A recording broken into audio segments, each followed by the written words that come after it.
Hello friends, आरबीट पाथ YouTube channel में आप लोग का स्वागत है।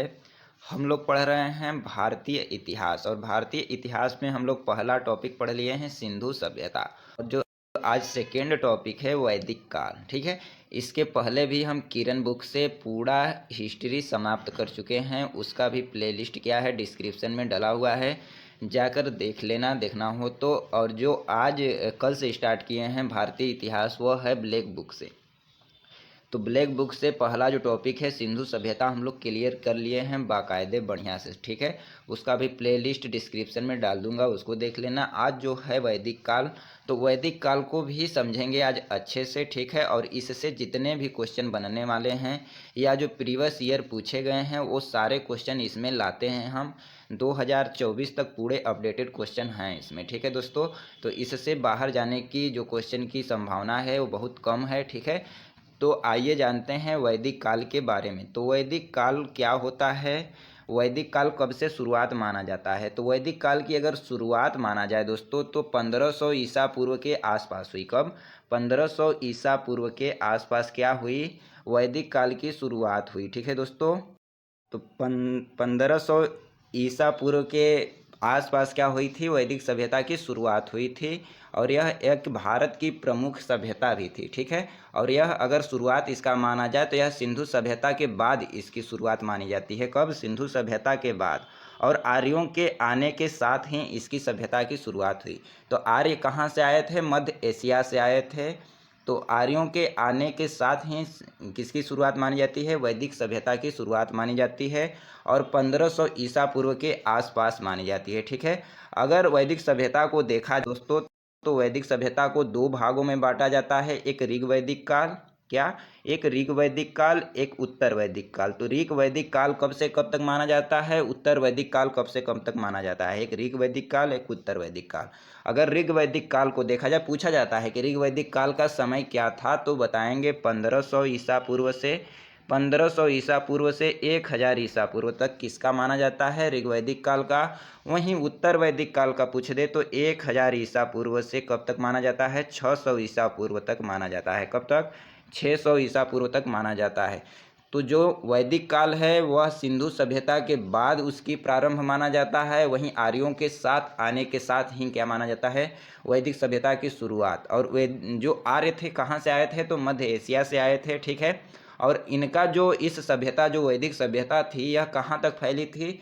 तो गंगा के मैदानों तक फैली हुई थी। ठीक है, इसको याद रखेंगे। और वैदिक सभ्यता को देखेंगे, वैदिक काल को देखेंगे तो दो भागों में बांटा गया है, ऋग वैदिक काल, उत्तर वैदिक काल। और ऋग वैदिक काल को 1500 से 1000 ईसा पूर्व माना गया और वहीं उत्तर वैदिक काल को 1000 से 600 ईसा पूर्व माना गया। और वहीं जो आर्य थे, अगर आर्यों के बारे में जाना जाए तो आर्य क्या थे? आर्यों का मतलब क्या होता है? महान होता है। अगर आर्यों का मतलब समझा जाए तो आर्यों का अर्थ क्या होता है? आर्य का अर्थ क्या होता है? आर्य का अर्थ होता है महान। ठीक है, आर्य का अर्थ होता है क्या? महान। तो जो आर्य लोग क्या थे, उन्हें भारतीय लोग क्या मानते थे? महान मानते थे। और ये लोग क्या थे? ये लोग संस्कृत बहुत अच्छा जानते थे। ठीक है, इसलिए भी यह देवतुल्य थे। तो जो आर्य थे वह कहाँ कहाँ थे? बसे हुए थे गंगा के मैदानों तक बसे हुए थे। इन्हें संस्कृत बोलना आता था। आर्य का अर्थ है महान होता है। ठीक है, ये कब आए? 1500 ईसा पूर्व के आसपास आए। और वैदिक सभ्यता की शुरुआत देखा जाए तो सिंधु सभ्यता के बाद मानी जाती है। इतना आप लोग क्या करना, इतना आप लोग को याद रखना है, फिर उसके बाद क्वेश्चन करना है। ठीक है, क्वेश्चन बहुत अच्छे से करेंगे। जो पहला क्वेश्चन है वह कह रहा है कि आर्य जो थे वह पूर्व आर्यों के साथ अपने संघर्षों में सफल हुए। ठीक है, इन लोगों के बीच जो है पूर्व, इसके पहले भी आर्य आए थे, फिर बाद में भी आर्य आए। ठीक है, तो आर्य क्या थे? पूर्व आर्यों के साथ अपने संघर्षों में सफल हुए, क्योंकि वे क्या थे? वे घोड़ों द्वारा संचालित रथों का उपयोग करते थे। जो आर्य आए थे भारत में वह क्या थे? वे घोड़ों द्वारा संचालित रथों का उपयोग करते थे, इसलिए क्या हुए? वह संघर्षों में, अपने ही संघर्षों में क्या हुए? सफल हुए। अगला जो क्वेश्चन है, आर्य जनजातियों की सबसे प्रमुख प्रारंभिक बस्तियां कहाँ पर थी? तो आर्य जनजातियों की सबसे प्रारंभिक बस्तियां कहाँ पर थी? तो सप्त सिंधु। कहाँ थी? सप्त सिंधु में। कहाँ थी? सप्त सिंधु में। अगर पूछा कि आर्य जनजातियों की सबसे प्रारंभिक बस्तियां कहाँ पर थी? सप्त सिंधु में थी। अगला क्वेश्चन है, भारत में वैदिक सभ्यता किस नदी के किनारे फली फूली? तो सरस्वती नदी के किनारे फली फूली। ठीक है, तो आप लोग सोच रहे होंगे कि गंगा सर बताए थे, तो गंगा के मैदान के आसपास, ठीक है, तो सरस्वती भी गंगा में आकर मिलती है। तो भारत में वैदिक सभ्यता की जो नदी, वैदिक सभ्यता की जो किसके किनारे फूली फली? तो सरस्वती नदी के किनारे फली फूली। ठीक है, अगला क्वेश्चन है कि वैदिक युग में एक चरण में राजा को गोपति कहा जाता था। जो वैदिक युग है उसमें राजा को क्या कहा जाता था? गोपति, यानी गायों का पति। ठीक है, तो गायों का जो राजा होता है, गायों का क्या होता है? राजा होता है, वो गोपति कहा जाता था, जिसका अर्थ क्या है? मवेशियों का स्वामी, यानी जो गाय रखते थे उनका स्वामी गोपति कहा जाता था। और गोपति कौन होता था? राजा होता था। अगला जो क्वेश्चन है, रावी नदी का ऋग्वैदिक नाम पूछता है। रावी नदी का ऋग्वैदिक नाम, तुंगभद्रा नदी का प्राचीन नाम, इस तरह का नाम पूछता है। तो रावी नदी का जो ऋग्वैदिक नाम था वह कौन था? परुशनी था। क्या था? परुशनी था। ठीक है दोस्तों, एक मिनट। तो रावी नदी को ऋग्वैदिक नाम क्या था? परुशनी था। कुछ और नदियां देख लो, उसको भी आगे आएंगे। जो रावी नदी है वो परुशनी हो गई। जो गंडक नदी थी, ऋग्वैदिक नाम उसका क्या था? गंडक नदी का सदा नीरा था। क्या था? सदा नीरा, याद रखेंगे गंडक नदी का। और झेलम नदी को उस समय वितस्तता कहा जाता था। वहीं चिनाब नदी की बात करें तो चिनाब नदी को अस्कनी कहा जाता था। ठीक है, और सरस्वती, उस नदी को उस समय सरस्वती नदी को क्या कहा जाता था? घग्घर कहा जाता था। वहीं सिंधु नदी को बात करें तो सिंध कहा जाता था। वहीं सतलज नदी की बात करें तो शतरुदी कहा जाता था। ठीक है, एक बार फिर से सुन लेंगे। झेलम को वितस्ता कहा जाता था, चिनाब को अस्कनी कहा जाता था, रावी को परुशनी कहा जाता था, और गंडक को सदानीरा कहा जाता था, सरस्वती को घग्घर कहा जाता था, सिंधु को सिंध कहा जाता था, सतलज को शतरुदी कहा जाता था, और ब्यास को पिपासा कहा जाता था। ठीक है, इसको याद रखेंगे। अगला जो क्वेश्चन है कि तुंगभद्रा नदी का प्राचीन नाम क्या था? तो तुंगभद्रा नदी का प्राचीन नाम जो था वह क्या था? पंपा। क्या था? पंपा। अगला क्वेश्चन है, प्राचीन भारत में किस विवाह को वैध नहीं माना जाता था? जो प्राचीन भारत है उसमें किस विवाह को वैध नहीं माना जाता था? गंधर्व विवाह को वैध नहीं माना जाता था। क्या? गंधर्व विवाह को वैध नहीं माना जाता था। अगला क्वेश्चन है कि वैदिक आर्यों का मुख्य भोजन क्या था? तो दूध और दूध से बने पदार्थ, जो दूध हैं और दूध से बने पदार्थ को क्या माना जाता था? आर्यों का मुख्य भोजन माना गया। तो आर्यों का जो मुख्य पशु भी था वो कौन थी? गाय थी। तो गाय उन लोगों के लिए समृद्धि का संकेत भी थी। और गाय हत्या करने पर, एक बात और ध्यान देना, गाय हत्या करने पर उन लोगों को मृत्यु दंड देना पड़ता था। तो यानी कि जो भी गाय हत्या करता था उस समय उसे मृत्यु दंड दिया जाता था। और अगर राजा गाय कहीं खो गई तो उसका मुख्य कार्य था, जो राजा का मुख्य कार्य था कि गाय को खोजना था। ठीक है, तो राजा गाय को खोजता था। तो उस समय गाय जो थी वह बहुत प्रमुख थी। ठीक है, वह देवता तुल्य थी। तो गाय से जो दूध प्राप्त होता है तो उससे बने पदार्थ वैदिकों का क्या था? मुख्य भोजन था। इसको याद रखेंगे। अगला जो क्वेश्चन है, अगला क्वेश्चन कर रहा है, आयु के आरोही क्रम में आर्य समाज में मनुष्य के जीवन के कौन से चरण हैं? तो जो आयु के आरोही क्रम में, जैसे आयु मतलब जो अपनी एज होती है उसका आरोही क्रम यानी बढ़ता क्रम। ठीक है, आरोही यानी घटता क्रम। तो आरोही में क्रम में आर्य समाज में मनुष्य के जीवन के कौन से चरण हैं? अगर मनुष्य का आयु जैसे जैसे बढ़ रहा है, ठीक है, तो उसको किस तरह से अपना जीवन जीना चाहिए वह बताया गया है। तो पहले बचपन में ब्रह्मचर्य, फिर उसके बाद गृहस्थ, फिर वानप्रस्थ, फिर उसके बाद लास्ट में संन्यास ले लेना होता था। इस तरह से उस समय क्या था? मनुष्य का जीवन काल बांटा गया था। पहले ब्रह्मचर्य, फिर उसके बाद शादी हुआ गृहस्थ, फिर वानप्रस्थ, फिर क्या? संन्यास। अगला जो क्वेश्चन है कि प्राचीन भारतीय दर्शन के अनुसार पुरुषार्थ या जीवन के 4 उद्देश्य क्या हैं? अगर क्वेश्चन बोले कि प्राचीन भारतीय दर्शन के अनुसार पुरुषार्थ या जीवन के जो हैं 4 उद्देश्य क्या हैं, यानी जो जीवन है, जो अपना संपूर्ण जीवन जीते थे उसका 4 उद्देश्य क्या बताया गया है आर्यों में? तो धर्म और अर्थ और काम और मोक्ष। ठीक है, धर्म भी होना चाहिए, अर्थ यानी धन भी होना चाहिए, काम भी होना चाहिए और मोक्ष। ये जीवन के क्या थे? 4 उद्देश्य थे। अगला क्वेश्चन है, वैदिक काल के महत्वपूर्ण देवताओं का सही क्रम क्या था? तो जो वैदिक काल है उसमें सबसे महत्वपूर्ण देवता कौन थे? तो अग्नि थे, फिर उसके बाद इंद्र थे, फिर उसके बाद सोम थे। तो क्वेश्चन पूछा जाता है कि इंद्र किस काल के प्रमुख देवता थे? तो बता देंगे वैदिक काल के प्रमुख देवता थे। अग्नि किस काल के प्रमुख देवता थे? तो वैदिक काल के प्रमुख देवता थे। सोम किस काल के देवता थे? प्रमुख देवता थे?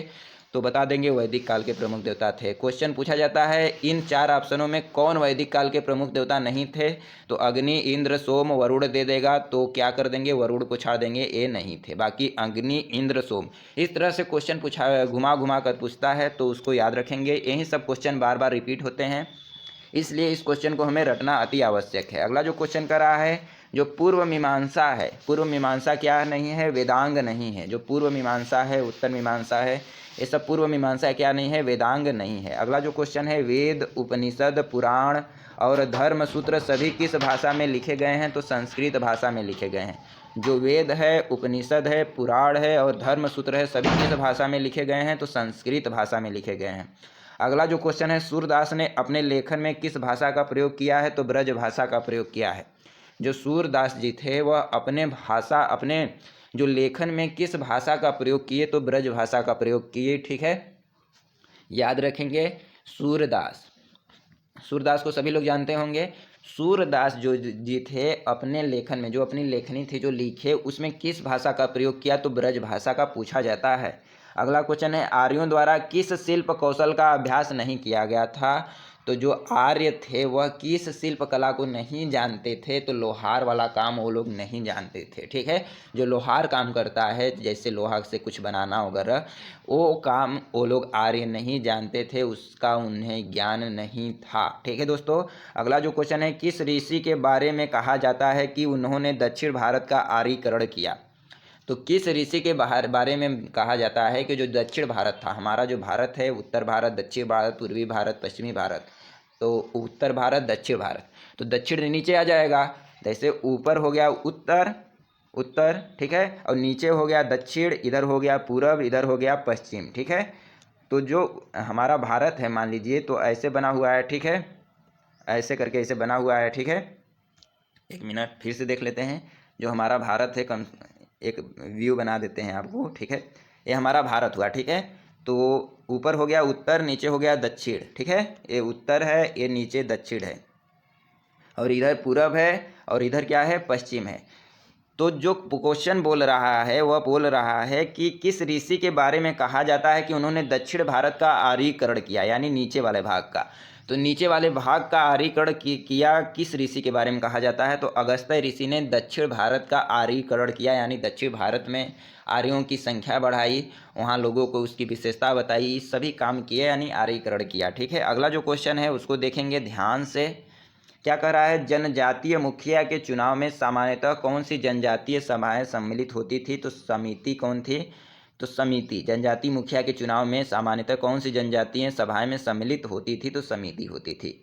कौन होती थी, समिति होती थी। अगला जो क्वेश्चन है वह कह रहा है कि वैदिक भजनों या मंत्रों के संग्रह को संहिता के रूप में जाना जाता था। जो वैदिक भजन थे, वैदिक काल के जो भजन थे, जैसे इस समय के भजन होते हैं, वैदिक काल के भजन थे, मंत्र थे, मंत्रोच्चारण थे, उनके संग्रह को कहा जाता था संहिता, उसका नाम दिया जाता था संहिता। याद रखेंगे, वैदिक काल के मंत्रों और भजनों को जो संग्रह था उसे संहिता नाम से जाना जाता था। अगला क्वेश्चन है, भारतीय की जाति व्यवस्था किसके लिए बनाई गई थी। जो भारत की जाति व्यवस्था थी वह किसके लिए बनाई गई थी, तो श्रम का व्यावसायिक विभाजन के लिए बनाई गई थी। भारत का जाति व्यवस्था श्रम का व्यावसायिक विभाजन के लिए बनाई गई थी।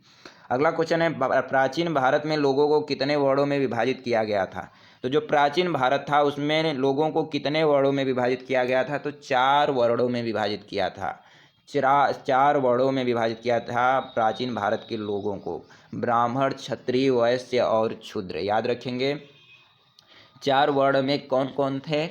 अगर 2 तरह से क्वेश्चन पूछेगा कि प्राचीन भारत में या वैदिक भारत में जो लोगों को कितने वर्णों में विभाजित किया गया था, या इस तरह से क्वेश्चन पूछा जाएगा कि वैदिक काल में समाज को कितने भागों में बांटा गया था, तो 4 भागों में बांटा गया था, ब्राह्मण, क्षत्रिय, वैश्य और शूद्र। ठीक है, अगला जो क्वेश्चन है, 4 वर्णों में कौन सा प्रथम वर्ण है, तो 4 वर्णों में अभी बताए हैं, ब्राह्मण, क्षत्रिय, वैश्य, शूद्र। इस समय भी उसी तरह से हैं, ब्राह्मण, क्षत्रिय, वैश्य और शूद्र।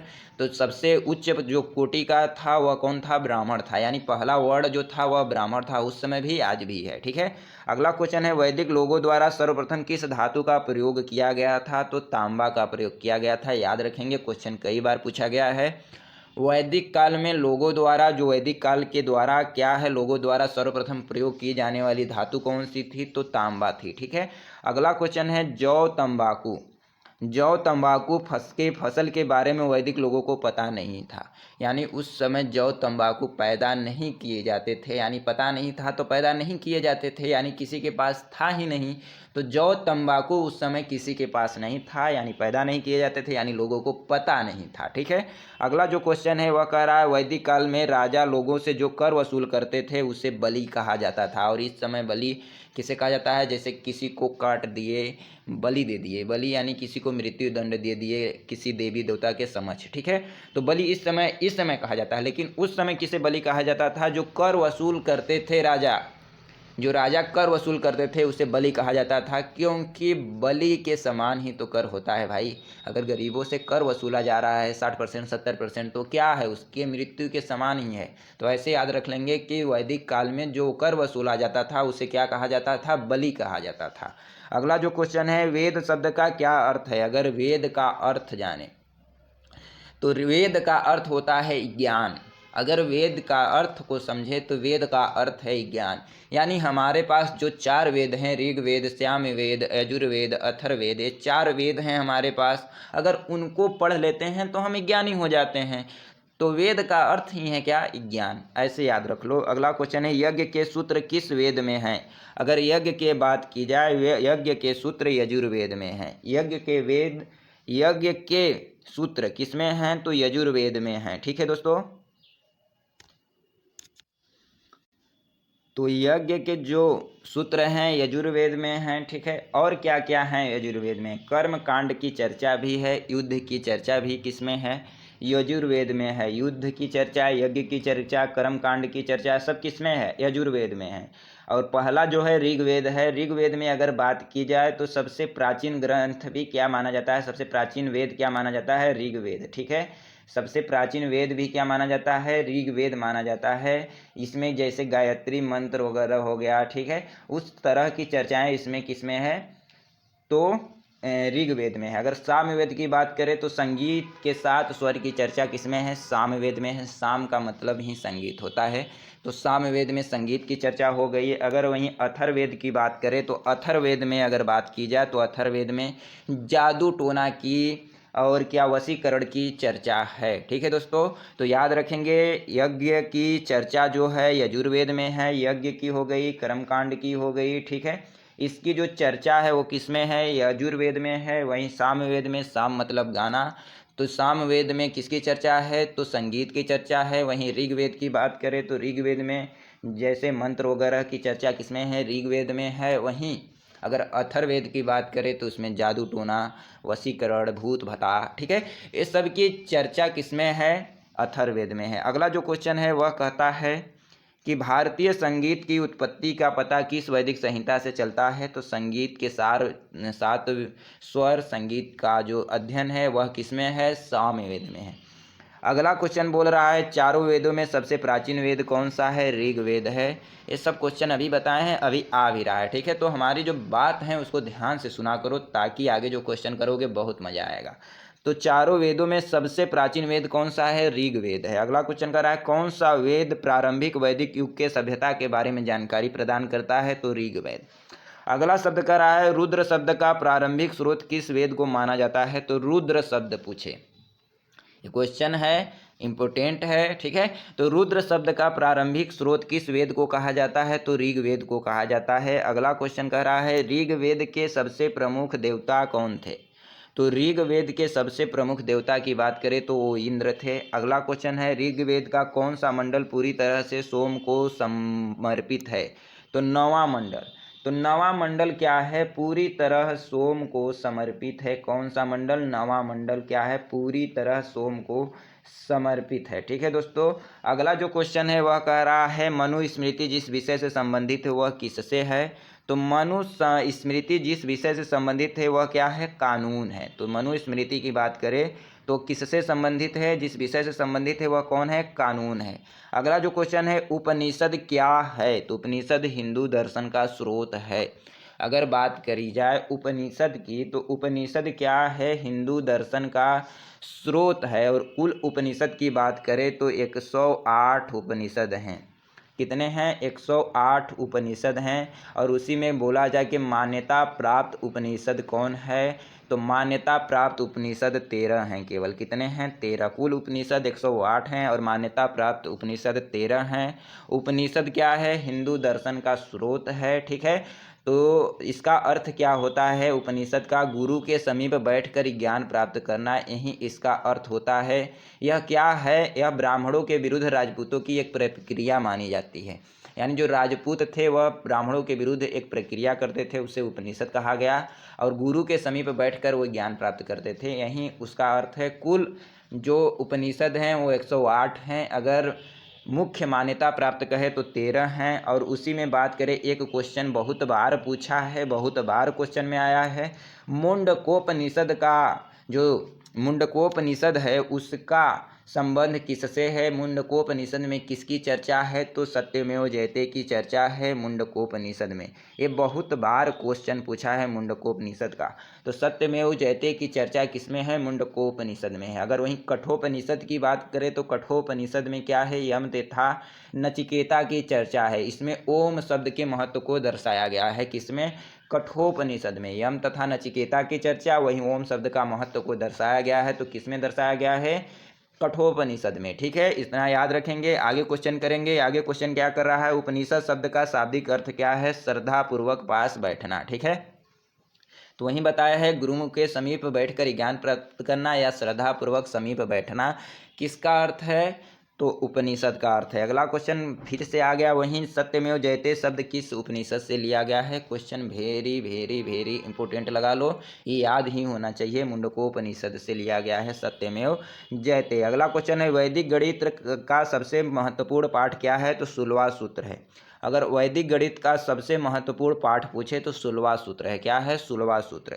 अगला क्वेश्चन कर रहा है कि उपनिषदों को क्या कहा जाता है? वेदांत कहा जाता है। अगर उपनिषदों की बात करें या कहा जाए कि वेदांत किसे कहा जाता है, तो उपनिषदों को क्या कहा जाता है? वेदांत कहा जाता है। अगला क्वेश्चन कर रहा है, वेदांगों की कुल संख्या कितनी है? तो वेदांगों की कुल संख्या पूछे तो कितनी बताएंगे? 6 वेदांग है। ठीक है, वेदांगों की कुल संख्या कितनी है? तो 6 है। कितनी है? 6 है। अगर आप लोग कहो तो इसे याद भी करा दें 6 को।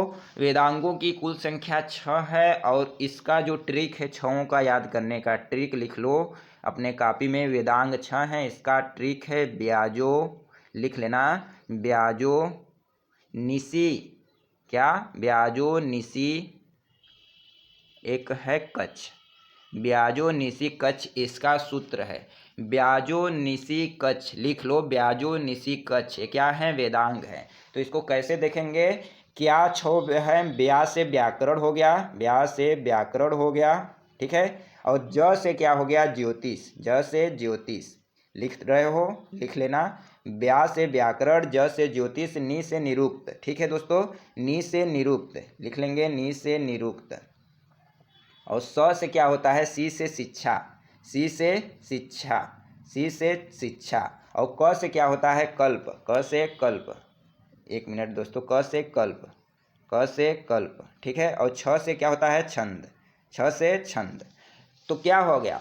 ब्याजो निसी कच्छ, ये क्या हो गया है? आपका फार्मूला हो गया 6 वेदांग को याद करने का। तो ब्या से व्याकरण हो गया, ज्यो से ज्योतिष हो गया, नी से निरुक्त हो गया, सी से शिक्षा हो गया, क से कल्प हो गया, छ से छंद हो गया।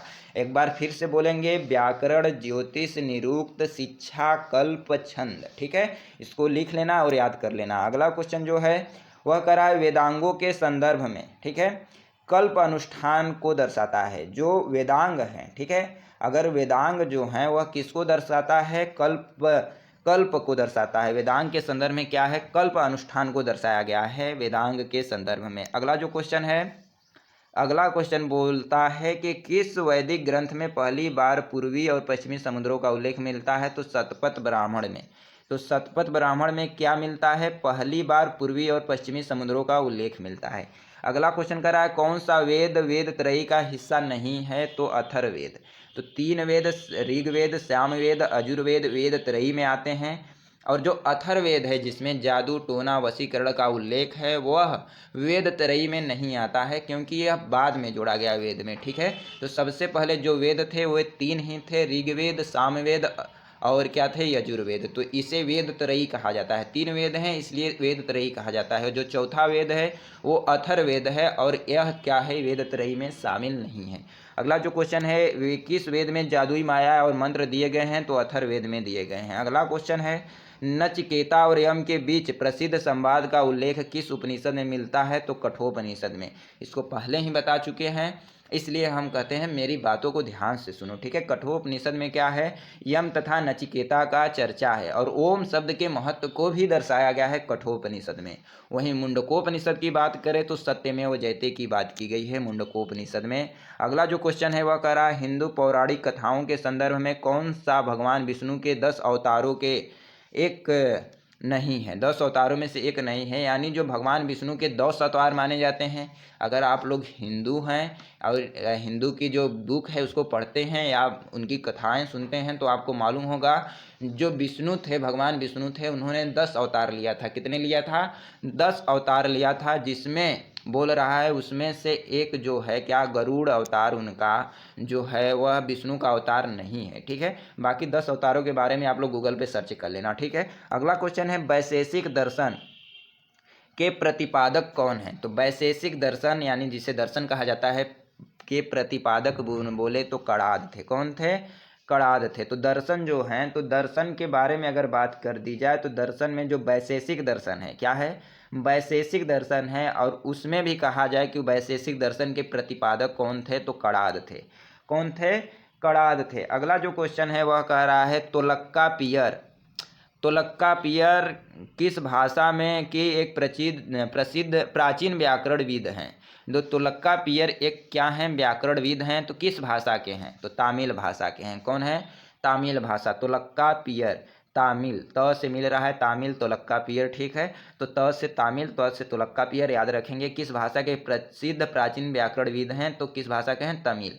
अगला क्वेश्चन कर रहा है, सांख्य दर्शन शास्त्र स्कूल की स्थापना कपिल द्वारा की गई थी। तो जो सांख्य दर्शन शास्त्र है उसकी जो स्थापना की गई थी, दर्शन शास्त्र स्कूल की स्थापना थी, वह कपिल के द्वारा की गई थी। कपिल जो मुनि थे उनके द्वारा की गई थी, ये कपिल शर्मा नहीं, तो कपिल मुनि द्वारा की गई थी सांख्य दर्शन शास्त्र स्कूल की स्थापना।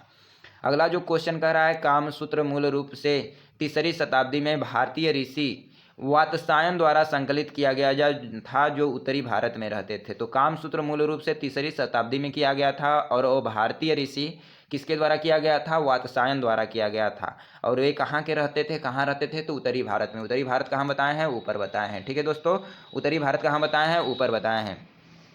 तो जो वात्स्यायन ऋषि थे वो कहाँ रहते थे, ऊपर रहते थे। और इन्होंने क्या बताया, कामसूत्र मूल रूप से 3री शताब्दी में क्या किया, संकलित किया। किसने, ये ऋषि थे, वात्स्यायन ऋषि थे। कामसूत्र को 3री शताब्दी यानी 300 ईसा पूर्व में क्या किया, संकलित किया। अगला जो क्वेश्चन कह रहा है, इंडोनेशिया में उस मंदिर का नाम बताइए जहाँ रामायण और महाभारत के दृश्यों को दर्शाया गया है।